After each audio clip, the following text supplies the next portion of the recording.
जय माता दी। जय मां कामाख्या। कामाख्ये वरदे देवी नीलपर्वतवासिनी तम देवी जगत माता योनि मुद्रे नमस्तुते। कामाख्ये काम संपन्ने कामेश्वरी हर प्रिय काम नाम देहि मैं नित्यम कामेश्वरी नमस्तुते।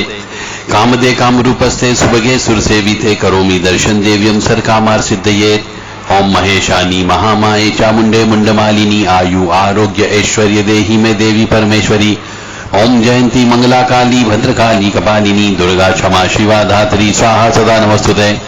ओम सर्वमंगल मांगल्ये शिवे सर्वासाधिके शरण्ये त्र्यंबके गौरी नारायणी नमस्तुते।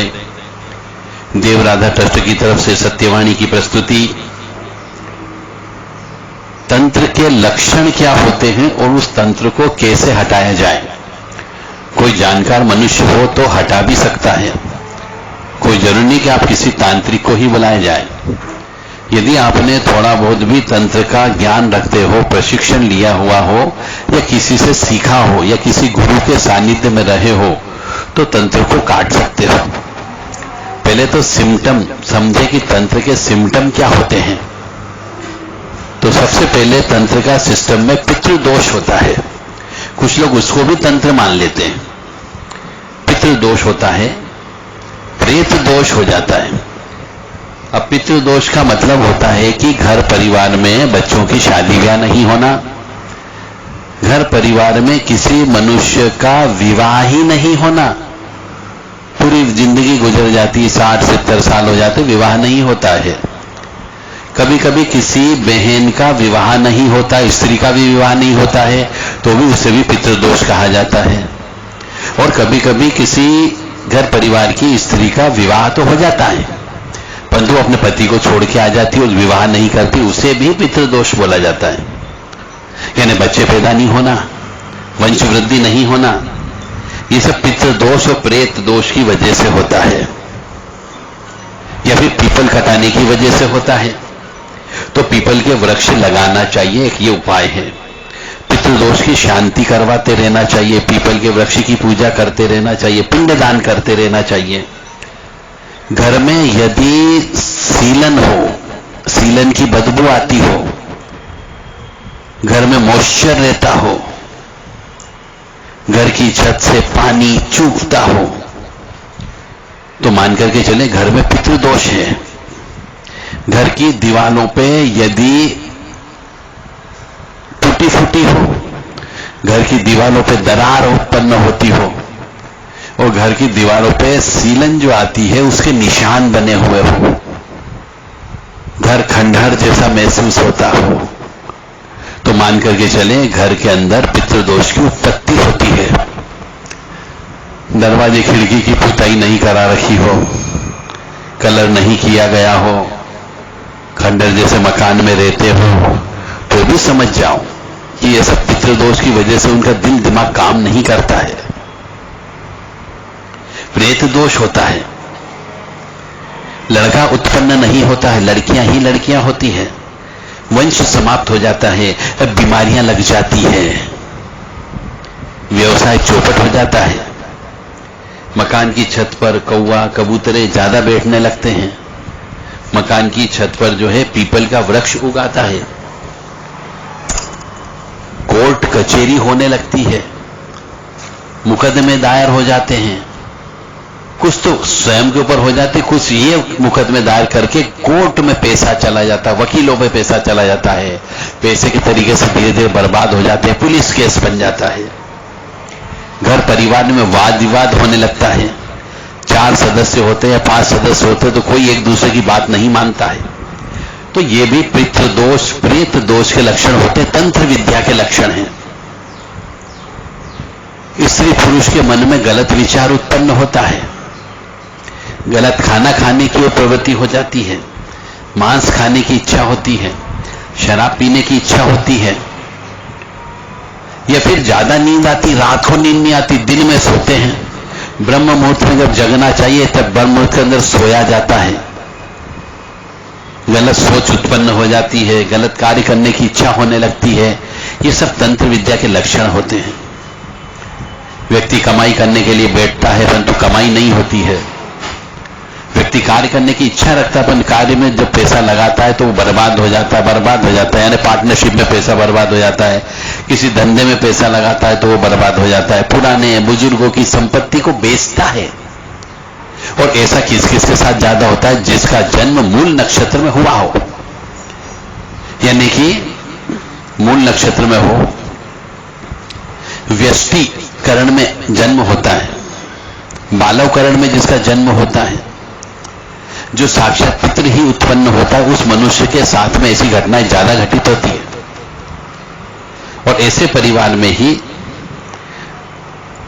विवाह नहीं होता है। तो इन सबका उपाय होता है कि पितरों की शांति करा लें, तंत्र विद्या को समाप्त करवा लें, विभिन्न उतारे करवाना चाहिए, श्राद्ध कर्म करते रहना चाहिए।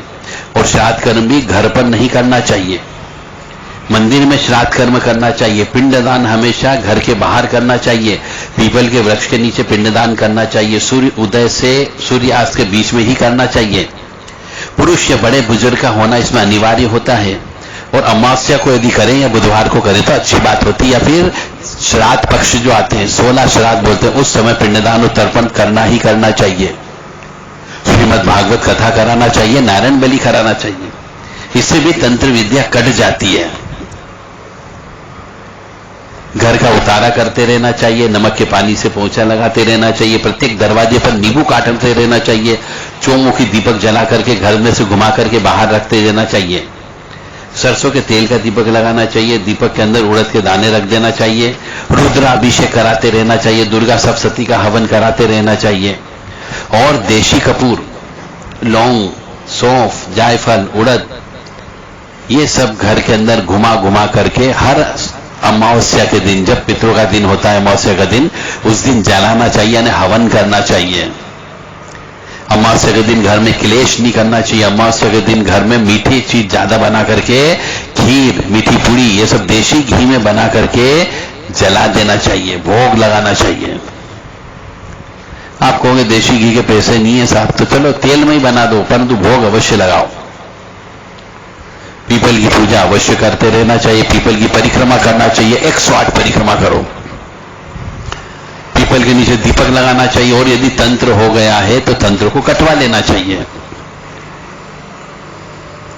यानी यदि आप एक मनुष्य, साधारण मनुष्य से अलग काम करने लग जाए तो समझिए उसके ऊपर ऊपरी बाधा हो गई, ये उसका सिम्टम है।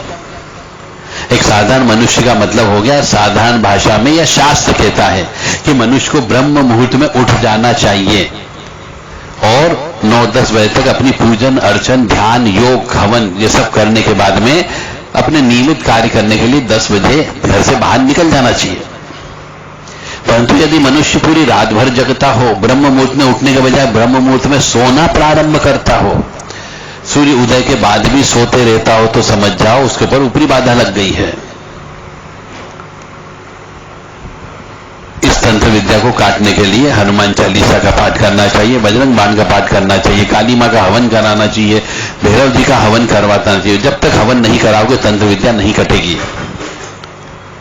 और हो सकता है तंत्र विद्या आपके पड़ोसी ने करवाई हो, आपके नाते रिश्तेदार ने करवाई हो, और अधिकतर यही लोग तंत्र विद्या करवाते हैं। यदि आप पुण्य करोगे तो आपकी तंत्र विद्या जल्दी कट जाएगी, क्योंकि आपके इष्ट देवता, आपके कुल देवता वो आपकी मदद करते हैं। और यदि आपने कुल देवी देवता का पूजन नहीं किया है, और यदि आपने अपने इष्ट देवता का पूजन नहीं किया है,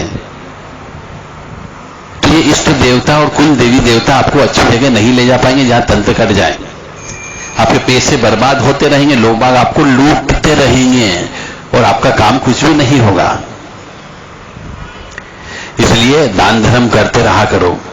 अन्न का दान देना चाहिए, मंदिर निर्माण में दान देना चाहिए, कंबल का दान वितरण करना चाहिए, पानी का दान करना चाहिए। और यदि किसी का ग्रह नक्षत्र उच्च का हो, जो उच्च का हो उसका दान बिल्कुल भी नहीं देना चाहिए।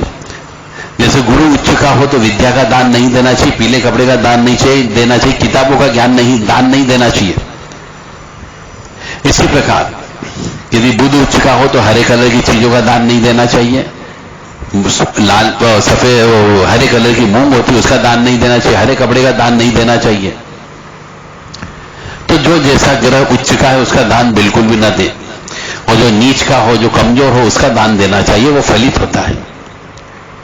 तो सभी धर्मप्रेमी बंधुओं से निवेदन है कि यदि आपके जीवन में या आपके परिवार में या आपके किसी सदस्य को इस प्रकार की जो हमने बताई है ये सिम्टम होते हो, पितृदोष रहता हो, प्रेत दोष रहता हो, घर में काली छाया नजर आती हो, सफेद कपड़े वाले नजर आते हो, काले कपड़े वाले नजर आते हो, तो समझ जाओ ये सब प्रेत दोष और पितृदोष के कारण होता है। किसी के ऊपर इल्जाम मत लगाओ, ये आपकी गलती की वजह से होता है, आपने पिछले जन्म में ऐसे पाप कर्म करके आए थे इसलिए होता है। हो सकता है गुरु दोष हो सकता है, मातृ दोष हो सकता है, पितृ दोष हो सकता है, भ्रातृ दोष हो सकता है, बहनों का दोष हो सकता है, गुरु का ऋण हो सकता है, नौकर चाकर का दोष हो सकता है, उस वजह से भी तंत्र विद्या लगती है। मांगलिक दोष हो सकता है, कालसर्प दोष हो सकता है, उसकी वजह से भी ऊपरी बाधा लगती है।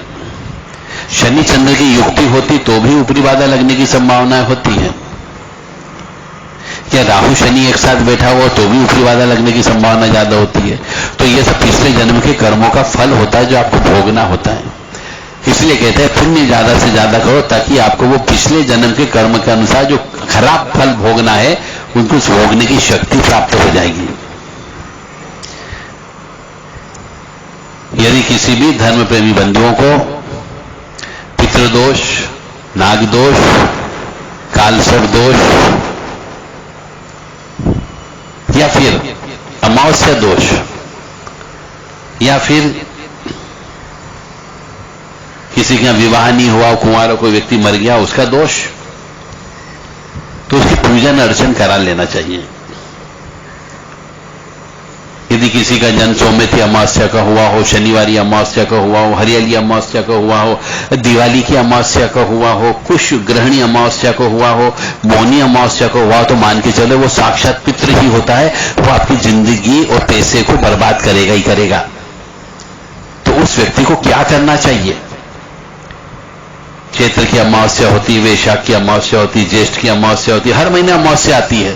हर अमावस्या का अपना अपना महत्व होता है। तो क्या महत्व होता है, उस दिन क्या पूजा अर्चन करना चाहिए? इन सब अमावस्या का पूजन अर्चन में किस प्रकार से पूजन अर्चन करें, कौन कौन से सामान का प्रयोग करें और पूजा करने से आपको क्या लाभ होगा, ये सब हमने एक किताब में लिखा है, जीवन में संघर्ष क्यों। आप चाहे तो ये किताब हमारे देवराधा ट्रस्ट से व्हाट्सएप के माध्यम से मंगा सकते हैं। नकारात्मक शक्तियां क्या होती है, सकारात्मक शक्तियां क्या होती है, पूर्णिमा का क्या महत्व है, अमावस्या का क्या महत्व है, पितृ का जन्म कैसे होता है, पितरों को मुक्ति कैसे कराते हैं, अमावस्या का व्रत किन किन को करना चाहिए, अमावस्या को जो पूजन करता है वास्तव में किसकी पूजा करता है। बहुत से लोगों को देखा हमने अमावस्या के दिन घर के अंदर खीर पूड़ी बनती है, देसी घी के अंदर पूड़ा बनता है और उसका भोग लगाया जाता है गाय के सूखे गोबर में। और वो कहते हैं साहब हम तो देवी मां को पूज रहे हैं। तो उनके घर में कोई ना कोई सती हुई है तो सती माता की पूजा करते हैं, यानी है तो वो अदृश्य शक्ति, परंतु चूंकि सती माता है उसके पास शक्तियां हैं इसलिए उसे देवी स्वरूपा मान करके पूजा की जाती है। परंतु अमावस्या का पूजन जो होता है वो पितरों का ही पूजन होता है, यानी देवी रूप में आप पितर की पूजा कर रहे हो। वो भी कृपा बरसाती है। बहुत सी जगह सती माता का मंदिर भी बने हुए हैं। वट सावित्री व्रत क्यों करना चाहिए, बरगद की पूजा क्यों करना चाहिए, कथा क्यों सुनना चाहिए, कथा से क्या फर्क पड़ता है, शनिवारी अमावस्या का महत्व क्या है। अभी शनिवारी अमावस्या आने वाली है, उसका पूजन कब करना चाहिए, किस प्रकार से करना चाहिए, यह हमने इसकी किताब के अंदर लिखा हुआ है। तो सोमवती अमावस्या, शनिवारी अमावस्या का क्या महत्व होता है, किस प्रकार से पूजन अर्चन करना चाहिए, किस चीज का दान देना चाहिए, कब दान देना चाहिए, किस समय दान देना चाहिए। ऐसा नहीं कि पूरे दिन भर आप शनिवारी अमावस्या का दान देते रहो। कोई भी तिथि मुहूर्त होता है या कोई भी तीज त्योहार होता है उसका एक समय है, उस समय पे दान देने का महत्व होता है। कभी कभी दान देना सूर्यास्त के बाद बहुत फलदायी होता है और कभी कभी सूर्य उदय होते समय दान देना चाहिए। किसी के बारे में कहा जाता है कि दोपहर में दान देना चाहिए, किसी को कहते हैं तीसरे प्रहर में दान देना चाहिए। तो हर बार जब दान देते हैं तो उस दान किस प्रकार से देना चाहिए, किसको दान देना चाहिए, किस चीज का दान देना चाहिए, यह ज्ञान आपको होना चाहिए। ये भी हमने इस किताब के अंदर लिखा है। पितरों की पूजा शनिवारी अमावस्या को क्यों करना चाहिए, पितृगण कौन होते हैं, पितृ किसे कहते हैं, अधोगति वाले पितृ किसे कहते हैं, निर्वंशी वाले पितृ कैसे होते हैं, उनका कैसे किया जाए, ये सब शनिवारी अमावस्या आने वाली है, इसमें आप इन सब का पूजन अर्चन कर सकते हो। प्रेत दोष क्या होता है, प्रेत दोष क्यों उत्पन्न होता है, भूत प्रेत की पहचान कैसे करें, क्या सिम्टम होते हैं कि भूत लगा है कि प्रेत लगा है। इस प्रकार से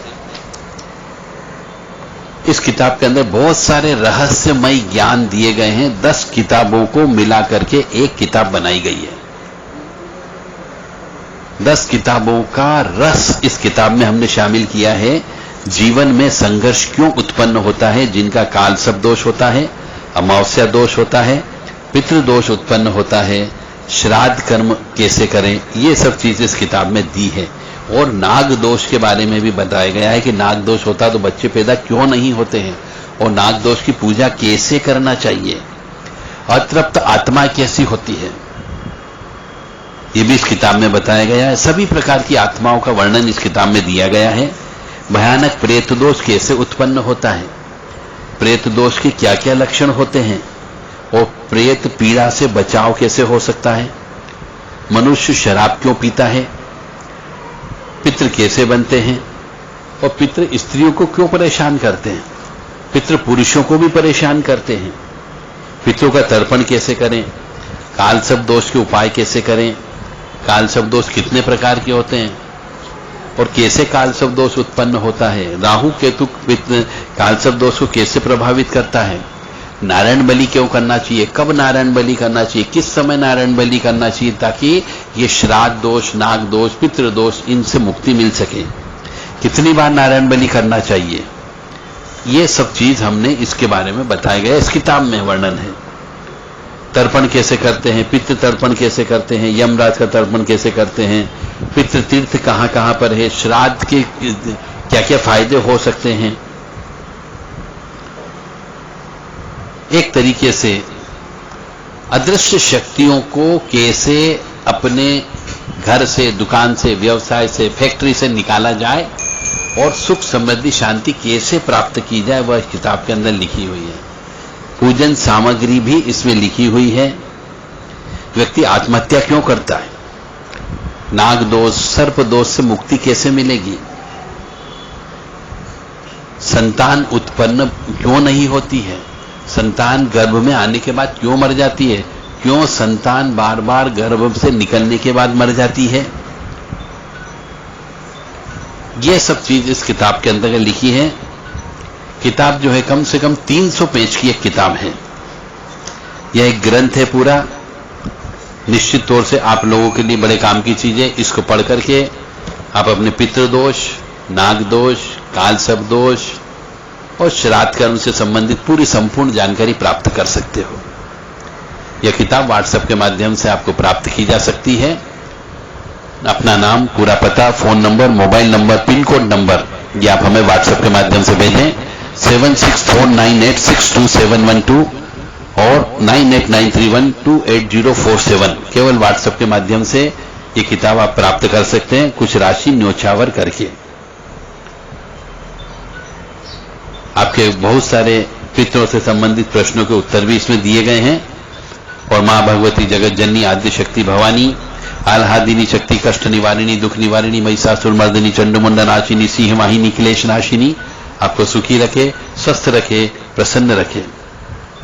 दुर्गति नाशिनी दुर्गा जय जय, काल विनाशिनी काली जय जय, उमा रमा ब्रह्माणी जय जय, सीता राधा रुक्मणी जय जय, महालक्ष्मी नमस्तुभ्यम नमस्तुभ्यम, सुरेश्वरी हरिप्रिय नमस्तुभ्यम नमस्तुभ्यम, दयानिधि। जीवन में संघर्ष क्यों, यह आपके जीवन के बहुत सारे संघर्ष को कम कर सकती है। इस किताब को पढ़ करके इसमें जो दिए गए उपाय हैं उनका प्रयोग करें और आप अपना स्वयं का, अपने परिवार का, अपने बच्चों का भविष्य काफी कुछ हद तक यदि दोषपूर्ण है तो इसको संवार सकते हो। जब आपको ज्ञान ही नहीं है कि कौन सा दोष लगा हुआ है, तो वो दोष आपको खा रहा है। एक घुन के माफिक, जैसे कि लकड़ी के अंदर घुन लग जाता है, दीमक लग जाती है, तो ऊपर से तो लकड़ी अच्छी दिखती पर अंदर से पूरी लकड़ी खोखली हो जाती है। इसी प्रकार से आप भी इंटरनल यदि दोष लग जाते हैं तो आप खोखले हो जाओगे। न तो आपके पास पैसा होगा, न आपके पास मकान होगा, न धन संपत्ति होगी, और आप बर्बाद हो जाओगे।